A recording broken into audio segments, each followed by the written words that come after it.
In this video, I'll be putting the finishing touches on the dollhouse and hardening the exterior siding and hardening the roof as well. I cut strips of mat board to cover or hide all the corrugated cardboard edges.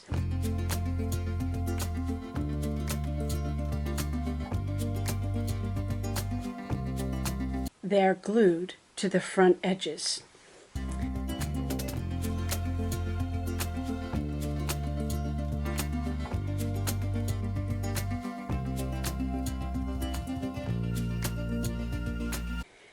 That gives a nice, clean, finished edge to all the end pieces, hiding the fact that this house was constructed from cardboard. I like how it looks. I just had a few more areas to cover to finish up the trim for this house.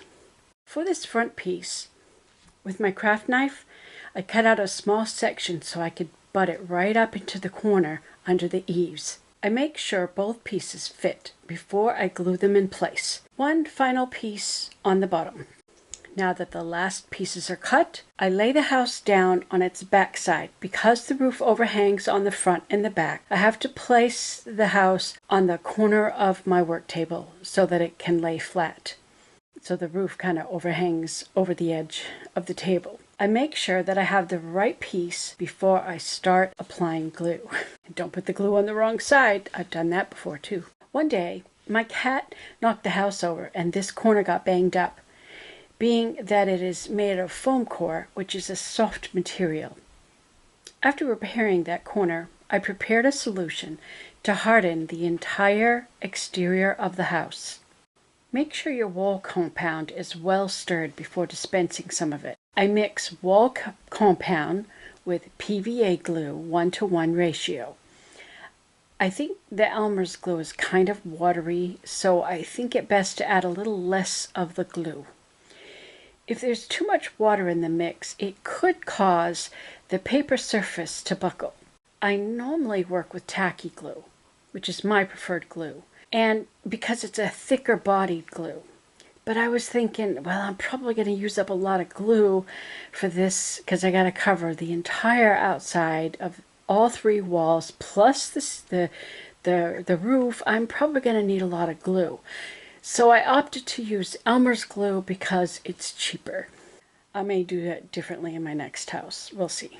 I measured out a whole cup of each, thinking that I had a lot to cover, but it turned out to be way too much. So I recommend just using a half a cup. I should have realized 1 cup plus 1 cup equals 2 cups. I did not need 2 whole cups of solution for this project. Oh well, live and learn. You can always make more solution if you run out and you need just a little bit more. Stir the two until they are fully combined. I didn't want to drip any of the glue wall compound solution on the windows, so I cut out pieces of cardstock the exact size of each window and just pushed them into place. I did not need to use any tape or adhesive. With the windows protected, I began painting the glue compound solution into the exterior siding, making sure to fill any gaps that I saw. The brush gives a fairly smooth application. I work side to side along the siding plank, so if there is any streaking texture, it will just look like wood texture. I paint the siding, the window frames, and the corners until the entire exterior is thoroughly covered. You can't really see it in the video, I'm sure, because the solution is white and my walls are already white. So white on white, it just doesn't show up on camera. When it dries, it will solidify the exterior and harden it. For your information, after doing this, my cats were no longer interested in the house because it doesn't smell or feel like cardboard anymore. I have learned how much cats love to scratch up raw cardboard. But if it's covered with a smooth paper like contact paper, or if it's a painted surface, it no longer has any appeal to the cats. So that's a good thing for the dollhouse. I've cat-proofed it. Well, not 100% probably, but at least they're leaving it alone. I used the same glue compound mixture on the entire surface of the roof and under the eaves. I let the house dry overnight. If you have any rough edges, you could do a light sanding before you paint. I decided to paint the roof green because that seems more traditional. I'm making an old-fashioned house styled from the 40s or 50s, is what I'm thinking, because of the wallpapers that, from the book that they came from. It's old wallpaper.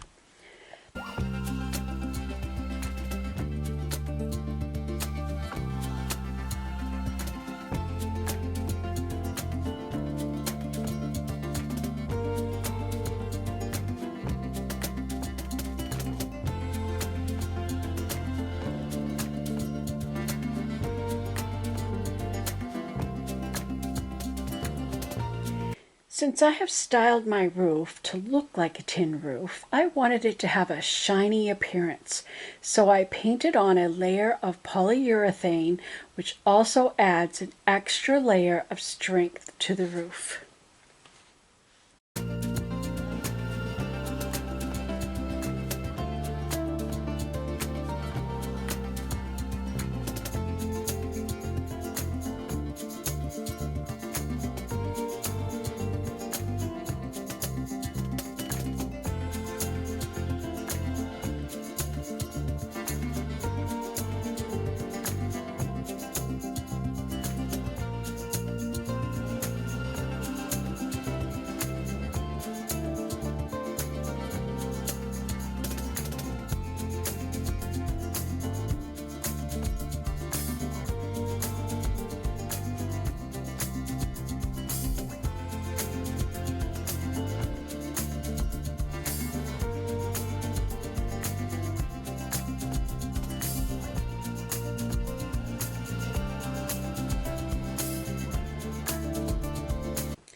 Then I grabbed a can of white paint that I found in my woodworking shop.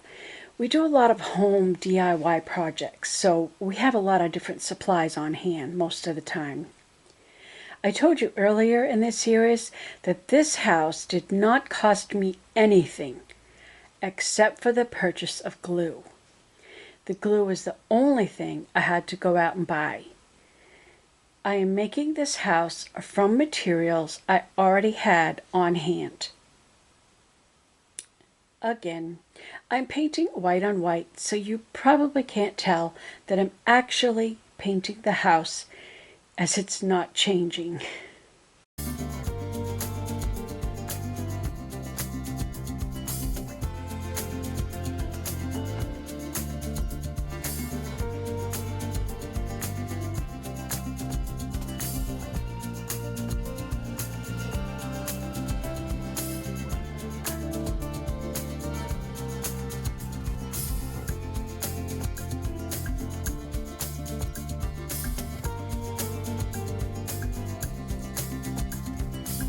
After everything is dry, I remove the window covers. Our dollhouse construction is now complete. It looks like a real house made of wood, even though it is mostly just paper products.